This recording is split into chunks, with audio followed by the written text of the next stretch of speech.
Assalamualaikum warahmatullahi wabarakatuh. Perkenalkan kami dari kelompok 5 dengan anggota yaitu saya Kiki Apriliani, kemudian ada teman saya Nurin Yulinavia, lalu ada Ricci Marcelino, Hima Nur Asia, dan juga Angela Putri Maharani. Di sini kami akan memperagakan serta memaparkan bagaimana reaksi endoterm serta reaksi eksoterm dapat terjadi. Pertama-tama saya akan menjelaskan apa itu energetika. Energetika kimia adalah ilmu yang mempelajari tentang perubahan energi yang terjadi dalam sistem jika di dalam sistem tersebut terjadi reaksi kimia. Perubahan energi yang terjadi dapat membentuk kalau reaksi yang merupakan energi yang dapat dipindahkan dari sistem ke lingkungan maupun sebaliknya. Sistem di sini yang dimaksud adalah bagian dari alam semesta fisik yang berupa zat atau campuran yang dipelajari sifat. Sedangkan lingkungan adalah segala sesuatu yang berada di luar sistem. Kemudian, pemaparan tentang endotermik atau endoterm akan dijelaskan oleh teman saya yaitu Nurin Yulinavia. Baik, terima kasih. Dalam reaksi kimia terjadi perubahan kalor atau panas atau energi karena adanya perbedaan energi antara daya adhesi di antara partikel bereaksi dengan daya kohesi sesama partikel bereaksi yang sejenis. Bila daya kohesi lebih kuat daripada daya adhesinya, maka reaksi akan membutuhkan atau menyerap kalor atau panas dari lingkungan dan merupakan reaksi endoterm. Reaksi endoterm adalah reaksi kimia yang menyerap atau menerima kalor. Pada reaksi ini terjadi perpindahan kalor dari lingkungan ke sistem sehingga suhu lingkungan turun dan menjadi lebih dingin. Reaksi endoterm menyerap sejumlah energi sehingga energi sistem akan bertambah.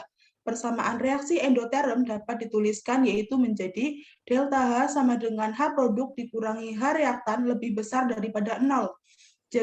Jika reaksi endoterm dibuat dalam sebuah grafik, maka proses reaksi sebagai sumbu X dan energi sebagai sumbu Y dapat dilihat antara perbandingan kalor pada reaktan atau pereaksi dengan produk atau hasil reaksi, bahwa kalor yang diserap lebih banyak pada produk atau hasil reaksi. Pada reaksi endoterm, sistem menyerap energi. Oleh karena itu, entalpi sistem akan bertambah.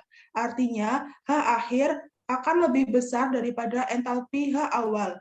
Akibatnya perubahan entalpi, yaitu selisih antara entalpi akhir dengan entalpi awal akan bertanda positif. Hal ini ditandai dengan menurunnya suhu lingkungan dan bertambahnya suhu pada sistem.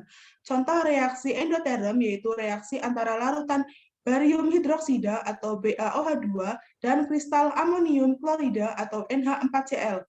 Jika reaksi dilakukan pada tabung reaksi, tangan kita dapat merasakan dinginnya tabung karena sistem menyerap kalor dari tangan kita yang merupakan lingkungan. Selanjutnya, proses pencampuran BaOH2 dan NH4Cl akan diperagakan oleh Kiki. Baik, terima kasih Nurin. Di sini saya akan memperagakan bagaimana reaksi endoterm dapat terjadi. Di sini kami mempunyai larutan BaOH2 serta kristal NH4Cl. Pertama-tama saya akan menambahkan BaOH2 0,01 molar dan 50 ml ke dalam beaker. Kemudian, saya akan menambahkan NH4Cl pada beaker.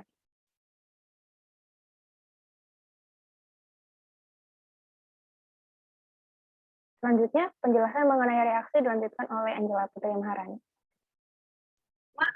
Baik, terima kasih atas peragaan reaksinya.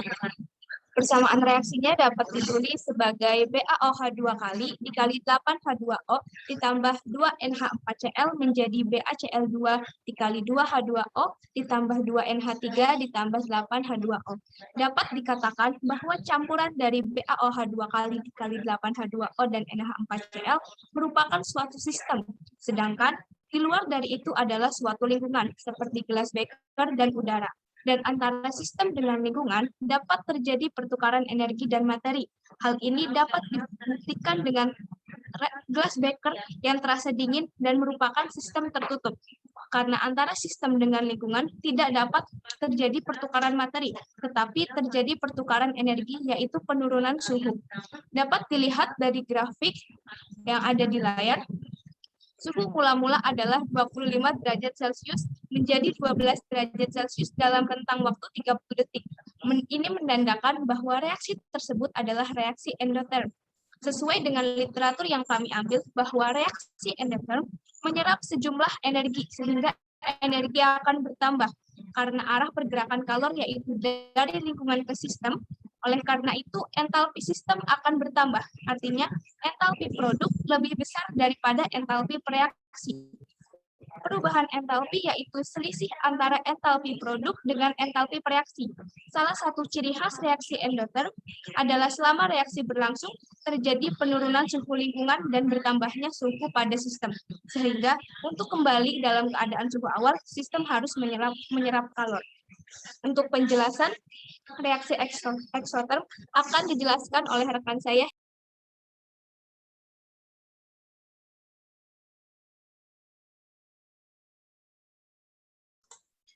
Baik, terima kasih. Saya akan menjelaskan reaksi eksoterm.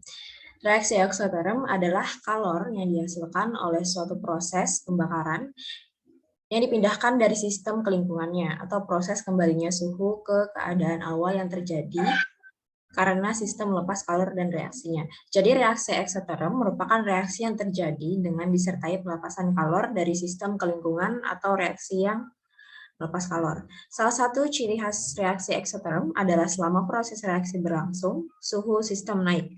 Perubahan entalpi suatu sistem dirumuskan delta H sama dengan H akhir min H awal. Oleh karena itu, pada reaksi eksoterm, di mana sistem melepas kalor, kandungan kalori sistem berkurang atau entalpi sebelum reaksi keadaan awal lebih besar daripada setelah reaksi keadaan akhir. Pelepasan kalor dalam reaksi kimia menyebabkan penurunan entalpi reaksi. Entalpi reaktan lebih tinggi daripada entalpi produk sehingga perubahan entalpi delta H bernilai negatif. Jadi H awal lebih besar daripada H akhir. Oleh karena delta H sama dengan H akhir min H awal, delta H mempunyai nilai negatif atau delta H lebih kecil daripada 0. Untuk peragaan reaksi dilakukan oleh Kiki. Baik, terima kasih, Mak. Sini saya akan memperagakan bagaimana reaksi eksoterm dapat terjadi. Di sini kami memiliki larutan HCl dengan 1 molar 50 ml, serta NaOH 50 ml dengan 1 molar. Pertama-tama saya akan menambahkan HCl pada gelas beaker. Kemudian saya akan menambahkan NaOH.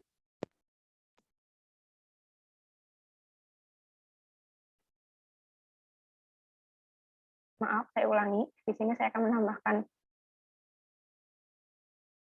HCl dengan NaOH.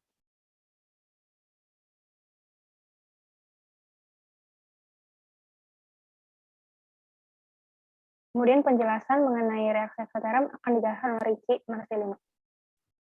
Baik, terima kasih Kiki atas percobaan yang telah dilakukan. Bahan yang kami pakai untuk reaksi eksoterm ini adalah larutan NaOH dengan larutan HCl. Untuk persamaan reaksinya yaitu sebagai berikut. NaOH plus HCl menghasilkan NaCl plus H2O plus kalor.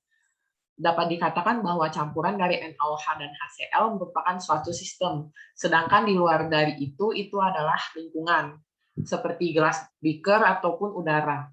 Dan antara sistem dengan lingkungan dapat terjadi pertukaran energi dan materi.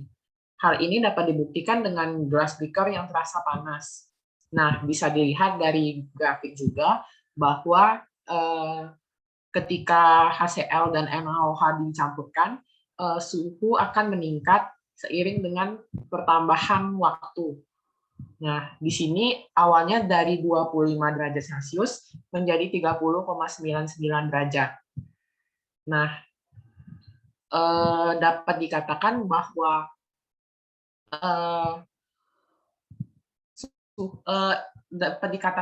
ini menandakan bahwa reaksi tersebut merupakan reaksi eksoterm. Nah, sesuai dengan literatur yang kami ambil, bahwa reaksi eksoterm melepas jumlah energi, sehingga energi sistem itu akan berkurang. Karena arah pergerakan kalor, yaitu dari sistem ke lingkungan, atau melepas kalor. Oleh karena itu, entalpi sistem pun akan berkurang. Artinya, entalpi produk lebih kecil daripada entalpi reaksi. Salah satu ciri khas reaksi eksoterm adalah selama reaksi berlangsung, itu terjadi kenaikan suhu lingkungan dan berkurangnya suhu pada sistem. Sehingga untuk kembali ke dalam keadaan suhu awal, sistem harus melepas kalor. Tanda reaksi eksoterm adalah negatif. Sekian penjelasan dari saya. Terima kasih. Saya kembalikan kepada Kiki. Yang bisa kami sampaikan, kurang lebihnya mohon maaf. Assalamualaikum. Terima kasih.